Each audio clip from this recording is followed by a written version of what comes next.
25-26 साल की गरिमा खेतों में काम कर रही थी, लेकिन उसकी सुंदरता को देखकर वहाँ पर जो आने वाले लोग थे, जो भी उस गांव से आते थे, या उसका बेटा जो होता है जमींदार का, वो देखता है तो कहीं ना कहीं उस पर दीवाने हो जाते हैं उसकी खूबसूरती को देखकर, क्योंकि उसे कुदरत ने इतना खूबसूरत ही बनाया था। लेकिन मजबूरी उसकी ये थी कि वो बिहार थी और बिहार से आने वाली एक लड़की मजदूरन थी और यहाँ पर आकर मजदूरी कर रही थी गन्ने के खेत में।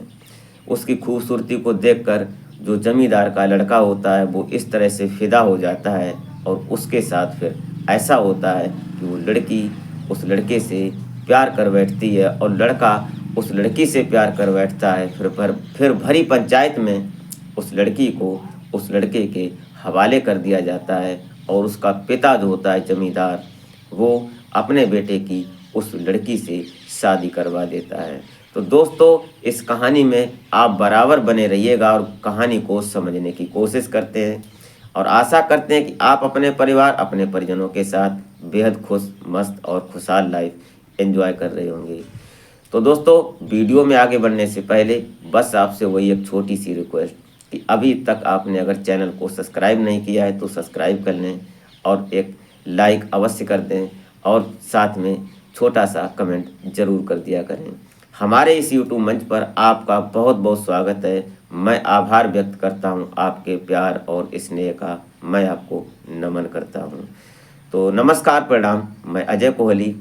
आज की जो सच्ची घटना मैं आपको सुनाने जा रहा हूं, ये घटना उत्तर प्रदेश का एक जिला पड़ता है सिद्धार्थनगर, और सिद्धार्थनगर के एक थाना क्षेत्र में एक परिवार के मुखिया होते हैं, जिन मुखिया का नाम होता है मदन सिंह। और ये मदन सिंह पेशे से जमींदार होते हैं। इनके पास कई सौ एकड़ ज़मीन थी और वहाँ पर उनकी जितनी ज़मीन थी उस ज़मीन पर सारी ज़मीन पर गन्ने की खेती हुआ करती थी।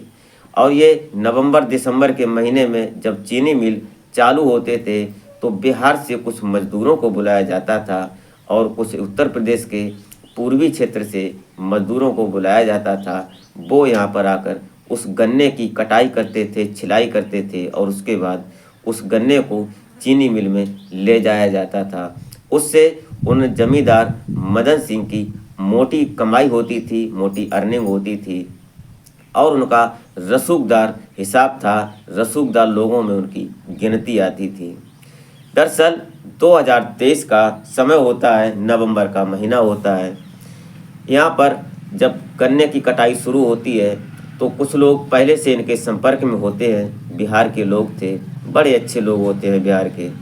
अब ये लोग सभी आते हैं और आने के बाद संपर्क होता है। उसके बाद जब खेत में आते हैं तो उस खेत में जब काम हो रहा था तो उनके साथ में एक लड़की आती है। लड़की क्या, वो लड़की बोले उसको क्या बोला जाए, वो विधवा थी, नई विधवा थी। उम्र अभी 23-24 साल की होती है और छोटी सी उम्र में वो विधवा हो जाती है। उसकी कुछ मजबूरी थी और किसी कारणवश वो बिहार में थी, रहने वाली मुंबई की होती है। दोस्तों, इस लड़की के बारे में कुछ आपको बताते चलें। ये जो लड़की थी, ये लड़की पहले से मुंबई में एक जगह पर एक कोठे में काम किया करती थी। इसकी माँ और माँ, जब ये बच्ची छोटी थी वहीं पर इसका जन्म हुआ। जब छोटी बच्ची थी उसके बाद इसकी माँ ने पूरी कोशिश की इस लड़की को पढ़ाने के लिए। इस लड़की का नाम गरिमा होता है और गरिमा उसी कोठे पर रहकर पढ़ाई करती थी। जब इसकी उम्र धीरे धीरे बड़ी होने लगी, जब ये 15-16 साल की हो जाती है, उसके बाद इसकी माँ की मौत हो जाती है किसी कारणवश, बीमारी के चलते। क्योंकि कोठे पर जो महिलाएं रहती हैं उनको बड़ी परेशानियों का सामना करना पड़ता है, उनका काम ही कुछ ऐसा है। उसके बाद इस लड़की के साथ वही काम होता है जो उसकी माँ के साथ होता है। दरअसल ये जो लड़का होता है, ये जो जमींदार होते हैं, इस जमींदार के यहाँ जो ये लड़की काम कर रही थी, इस लड़की ने पूरी दास्तां जमींदार के लड़के को जब सुनाई ये बात, उन्होंने पूछा कि तुम यहाँ आई कैसे। ये बातें सब आगे बताते हैं, कहानी में फिर वहीं पर पहुँचते हैं। ये लड़की जब वहाँ पर काम करने आती है, कुछ मजदूर और आए थे उनके गांव से, लगभग 60-70 आदमी होते हैं, महिलाएं थीं उनमें साथ में काम करते हैं। जब गन्ने की छिलाई हो रही थी तो गांव के कुछ लोग आते हैं और उनसे कई ऊट पटांग सवाल करते हैं। उस लड़की के पास जाते हैं, उससे बातें करने की कोशिश करते हैं क्योंकि वो इतनी सुंदर ही थी। अब सभी से वो झल्ला जाती है, जिससे बात करती है, जो भी उससे बात करता है वो सीधा मुंह किसी से बातें ही नहीं करती, क्योंकि सबका इरादा कुछ गलत ही होता था जो भी आता था। इसलिए एक दिन ऐसा होता है कि जो जमींदार मदन सिंह होते हैं उनके बेटे का नाम मनोज होता है, और मनोज भी एक दिन आता है खेत पर। आने का कारण ये था कि जो मनोज था इसकी ग्रेजुएशन कंप्लीट हो चुकी थी और इनके पिता सोच रहे थे कि इस कुछ मोटा पैसा लगाकर इसको कुछ बिजनेस करवा दिया जाए और उसके बाद ये अपना सेटल हो जाएगा। खेती बाड़ी है वो कहीं ना कैसे करके मजदूरों से करवाते रहेंगे, किसी को साजे बाटे पर देते रहेंगे और ये अपना खुद का हाथ का मालिक हो जाएगा। लेकिन अभी वक्त था कुछ, उनके पिता ने एक मकान और एक दुकान बनाने की तैयारी चल रही थी उधर। लेकिन तभी इनके जो पिता होते हैं ये एक दिन बोलते हैं मनोज को कि ऐसा करो कि घर पर बने रहते हो, खेतों की तरफ भी घूम लिया करो। ज़िंदगी में हर काम को सीखना चाहिए, सीखने के समय धोखा नहीं होना चाहिए और सीखने के बाद जब मर्जी आए काम को छोड़ सकते हो। सीखने के समय शिद्दत से काम सीखना चाहिए। ये बातें पिता ने जब बेटे को बताई तो बेटे ने भी सोचा कि चलो ठीक है, आज मैं खेत की तरफ जाकर देख कर आता हूँ। तो घर से बुलेट निकालता है और बुलेट बाइक पर सवार होकर वो सीधा खेत में पहुँचता है। बुलेट बाइक थी, सीधा खेत में जब पहुँच जाती है, उसके बाद जब वहाँ उन मजदूरों के पास घूमता है, सबसे मिलता है। उनमें से एक लड़की होती है जिसका नाम गरिमा था। अरबी की गरिमा जो थी सिर्फ गन्ने कटे हुए पड़े थे उनको छिलाई कर रही थी। सबका अलग अलग काम था। महिलाएं छील रही थीं, पुरुष काट भी रहे थे और उनके गट्ठर बनाकर उनको ट्रैक्टर में ट्रॉली में लदाई का भी काम कर रहे थे, लोडिंग का भी काम कर रहे थे। महिलाओं का काम महिलाएं कर रही थीं और पुरुषों का काम पुरुष कर रहे थे। ऐसे ही करके जो ये गरिमा थी, गरिमा अपना काम कर रही थी। तभी मनोज उसके पास पहुंचता है और पूछता है कि तुम कहाँ से आई हो, कैसे हो और तुम ये काम कर रही हो। तो वो झल्ला जाती है और बोलती है कि मैं काम कर रही हूँ तो तुम्हें क्या दिक्कत, मैं काम करने आई हूँ और काम करूँगी, आपको क्या दिक्कत है। ये बातें कुछ उससे झल्ला कर जब वो बोलती है तो मनोज थोड़ा अपने अंदर से सोचने लगता है कि कैसी लड़की है, क्या है ये। उसके बाद वो वहाँ से चले जाते हैं घूम फिर कर। दूसरे दिन जो मनोज होते हैं, मनोज अपने घर आते हैं और घर आने के बाद जब मनोज दूसरे दिन वहाँ पहुँचते हैं खेत पर, तो खेत पर जाने के लिए उन्होंने एक नौकर से बोल रखा था। नौकर दूसरी बाइक पर एक कुर्सी लेकर आता है और मनोज अपनी बुलेट बाइक से पहुँचते हैं। खेत में एक वृक्ष खड़ा था, उस पेड़ के नीचे बैठकर वो कुर्सी डाल देता है, वहीं पर बैठ जाते हैं और अपना बातें करने लगते हैं, फ़ोन देखने लगते हैं। तभी जो वो लड़की थी गरिमा, गरिमा के सास ससुर आते हैं उनके पास और बोलते हैं कि साहब माफ़ करना, हमसे बहुत बड़ी गलती हो गई। तो मनोज बोलता है कि क्या गलती हो गई आपसे, हमें तो पता नहीं और आप माफ़ी मांग रहे हैं, आप बुजुर्ग हैं, हाथ जोड़ना बंद करो। क्योंकि उनको शिष्टाचार सिखाया गया था मनोज को उनके पिता ने कि बड़ों से कैसे बात करनी चाहिए और किस हिसाब से किसी से भी, मजदूर से भी कितने प्यार से बात करनी चाहिए। ये बातें मनोज उन अपने अंदर जहन में पाल रखे थे और बड़े अच्छे स्वभाव से थे दोनों, पिता और बेटे। तो जब ये उनके सास ससुर इनको बोलते हैं तो बोलते हैं कि देखो हमारी बहू ने आपको कुछ गलत बोल दिया कल, उसके लिए हम माफ़ी मांग रहे हैं। लेकिन मनोज बोलते हैं कोई बात नहीं, उसने कुछ गलत नहीं बोला। उसके बाद उस बहू भी आती है उठकर और बोलती है कि साहब माफ़ करना, हमने आपको कुछ गलत बोल दिया कल, क्योंकि हमारे पास जो आता है वो सिर्फ ऐसे ही सवाल पूछता है, इसलिए मुझे थोड़ा गुस्सा था, थोड़ी झुंझलाहट थी, इसलिए मैंने आपको बोल दिया। कोई बात नहीं, बात कंप्रोमाइजिंग हो जाती है। तभी उनके सास ससुर अपना काम करने लगते हैं और मनोज गरिमा को बोलते हैं कि तुम जरा बैठो, तुमसे अगर तुम चाहो तो मैं तुमसे 2-4 सवाल पूछ सकता हूँ क्या। तो गरिमा राजी में सिर हिला देती है, हाँ में सिर हिला देती है, बोलती है कि क्यों नहीं, आप पूछ सकते हैं, आप हमारे मालिक हैं। और मैं मुनासिब समझूंगी आपको कोई बात बताना।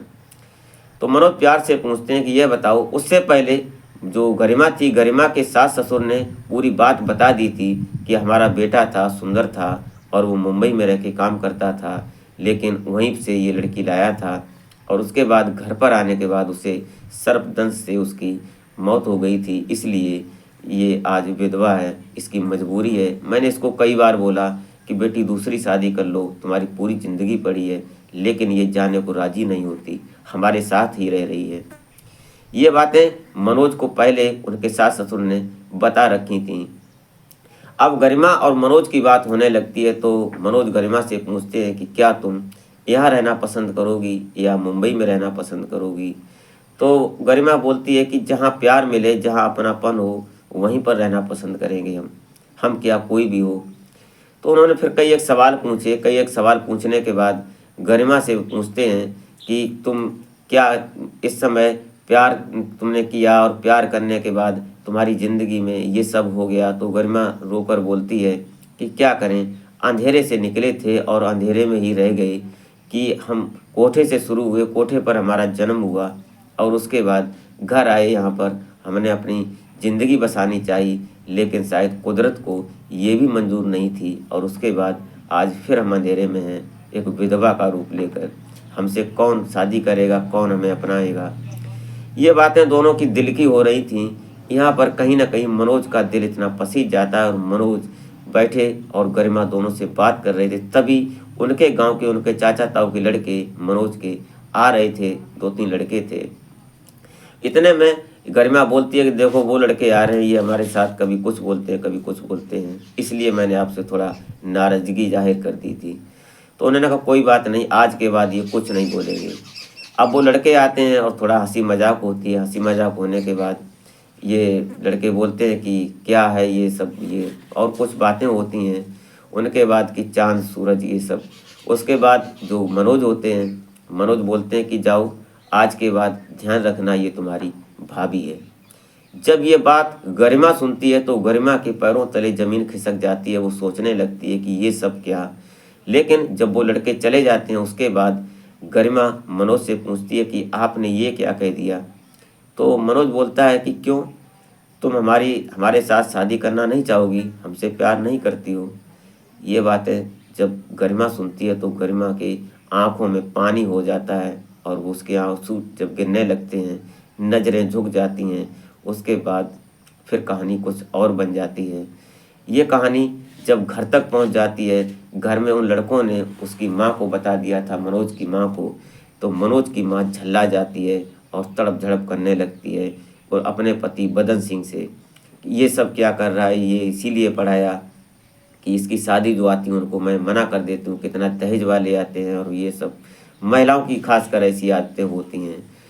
शाम को ऐसा होता है कि मदन सिंह पूरे मजदूरों को अपने घर बुलाते हैं और बुलाने के बाद एक बैठक होती है। वहाँ पर सभी के सामने ये बात पूछी जाती है कि क्या गरिमा तुम मनोज को प्यार करती हो। तो वो बोलती है कि जी करती हूँ। मनोज से पूछते हैं उनके पिता बदन सिंह कि क्या तुम गरिमा से शादी करना चाहोगे। तो बोलते हैं कि क्यों नहीं, मैं शादी करना चाहूँगा, मैं इससे प्यार करता हूँ। ये सब बातें होती हैं। इतने में इसकी जो माँ होती है मनोज की, वो थोड़ा हीट पकड़ जाती है, गुस्सा होती है कि ये सब क्या है, ये ऐसा नहीं होगा, ये लड़की कौन है, कैसी है। और फिर उसके बाद मनोज ने पूरी बात वहाँ पर ओपन कर दी सभी के सामने कि ऐसे ऐसे करके ये लड़की, कोठे पर जन्म हुआ इसका और कोठे पर रहने वाली थी और इसका पति जो था वो कोठे पर जाता था, वो इसको वहाँ से उस दलदल से निकाल कर लाया था। ये सब सारी बातें वहाँ पर ओपन हो जाती हैं, कोई बात को अंधेरे में नहीं रखा जाता है। ये बात कहीं ना कहीं बदन सिंह को बहुत अच्छी लगती है कि लड़की एकदम दिल की साफ है। वहीं पर बदन सिंह अपने बेटे से और वहाँ जो लोग खड़े थे उनके चाचा ताऊ के लड़के, उनको कुछ पैसे देते हैं और बोलते हैं कि जाओ मिठाइयाँ लाओ। और उसके बाद बदन सिंह उन सभी मजदूरों को बोलते हैं कि आज से आप सभी लोग हमारे रिश्तेदार हैं और तुम हमारे रिश्तेदार की तरह ही हमारे घर में रहोगे और हमारे यहाँ जो काम कर रहे हो वो बड़े इम्तिनान से और बड़ी सहूलियत के साथ करोगे। ऐसा ही हुआ। उसके बाद इन दोनों की प्रेम कहानी शुरू हो जाती है और वो लड़की जो थी आज के बाद फिर खेत में काम करने नहीं गई, वो घर पर रह जाती है बदन सिंह के यहाँ। और जो मनोज होता है अभी उससे अलग थी, लेकिन मार्च 2024 में गरिमा और मनोज की दोनों की बड़ी धूमधाम से शादी की जाती है और बदन सिंह पूरा खर्च उठाते हैं और उसमें बहुत अच्छी नामचीन हस्तियां शामिल होती हैं। और उसके बाद आज गरिमा और मनोज दोनों बड़ी एंजॉय कर रहे हैं अपनी ज़िंदगी को और खुशहाल खुशनुमा ज़िंदगी को बिता रहे हैं।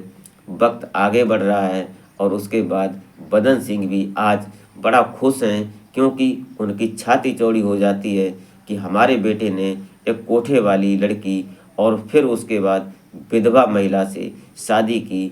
और इसलिए उन्हें फ़क्र होता है कि बेटा हमारा था जिसने एक मजबूर महिला को अपना जीवन साथी चुना। नहीं तो ऐसा होता है आज के समय में कि जो जवान और खूबसूरत लड़कियां होती हैं उनको लोग देखकर खाने के लिए तैयार होते हैं। तो दोस्तों, क्या मनोज ने गरिमा के साथ सही किया, ये बात आप कमेंट में ज़रूर बताएं। और गरिमा ने मनोज के साथ क्या सही किया अपनी लाइफ की पूरी स्टोरी बताकर, ये बात आप कमेंट में ज़रूर बताएं। तो ये रही आज की घटना। आपको ज़रा सी भी अच्छी लगी हो तो एक लाइक और एक कमेंट अवश्य कर दें। तो मिलते हैं फिर नेक्स्ट वीडियो में, तब तक के लिए जय हिंद।